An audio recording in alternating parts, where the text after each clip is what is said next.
Oh, hi, babes. Fun fact, I'm white. I know. Congrats, Lacey, you've figured out your race. But this is actually pretty significant. For most of my life, I was blissfully unaware of the fact that I'm white. My race never affected me. A huge benefit I didn't even know that I had. Growing up, I knew racism is bad, but I didn't really understand what racism is. I thought racism was slurs, discrimination, hating someone based on their skin color. About 50 years ago, direct, in-your-face, this overt racism became illegal and less socially acceptable, which had two side effects on white America. First, it allowed us to believe that racism is over. Yeah, I'm okay. I love that guy. Secondly, it enabled white folks to frame the ongoing struggles of the black community as a character flaw. So after Ferguson, a family member said to me, "Look, Lacey, black people have a lot of problems because they have a bad culture, bad values. They're violent, they're lazy, broken families. Look at them out there rioting like animals. That's not racism, that's just the facts." Whoa there, tell me how you really feel. Now, people usually aren't so blunt about it, but if you look closely, you're gonna see these sentiments about black America echoed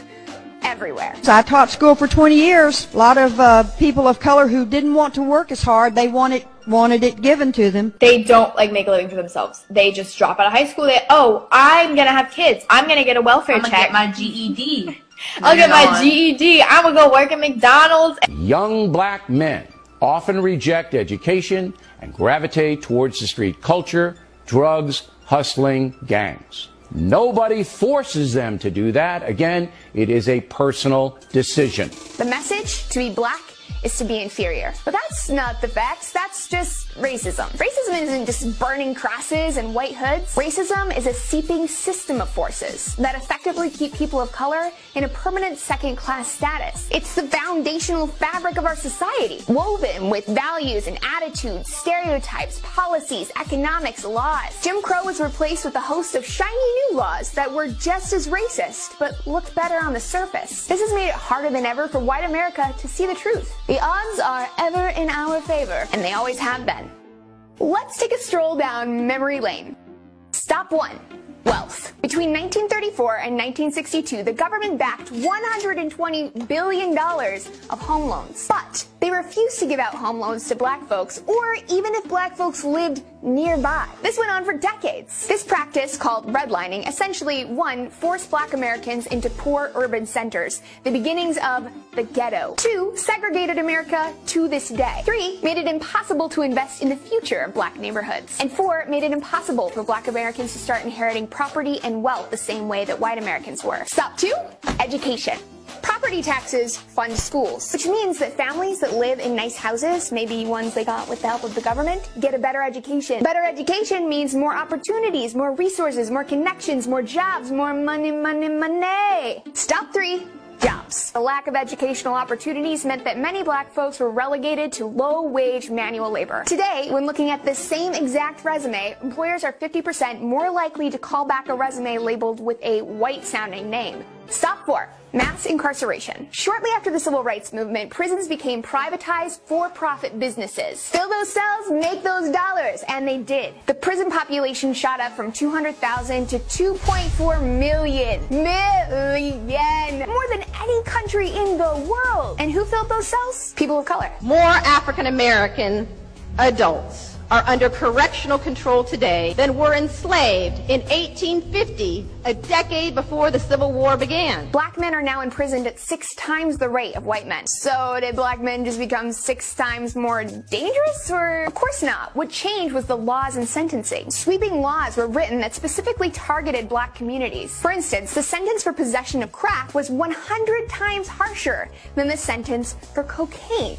Stop 5. Racial profiling. It wasn't just harsher sentencing. Communities of color are also policed more harshly. One of the few memories I have of my dad as a kid is seeing him yelled at and questioned by police on the street.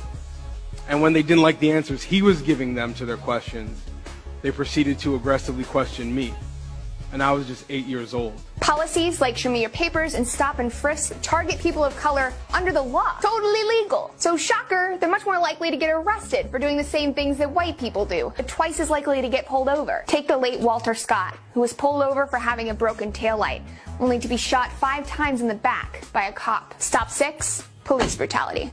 Police brutality is front and center of the race conversation right now. Twice a week in the US, white officers kill black suspects, most of whom are unarmed. And the consequences are minimal, if any. Might even get paid a bunch of money for it. The police themselves admit to widespread usage of excessive force and racial bias. So what does America do? Oh, just give them military supplies, of course. Tanks, protective gear, firepower used in war, all the while wagging a finger at protesters that dare to be outraged by it. Sadly, this is all just the tip of the racism iceberg. We really need to ask ourselves, what's really causing the problems that we're observing in America? What advantages has white America been given, often without even realizing it? The first step in combating racism, and often the hardest step, is acknowledging it. Acknowledging that the system is unfair. Racism is a powerful institution built by 400 years of slavery, 100 years of outright discrimination, 50 plus more years of covert discrimination. A legacy that long in the making doesn't just disappear overnight. America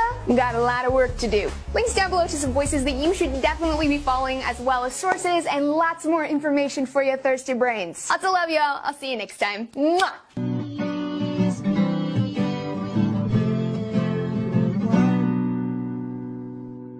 Except your mom.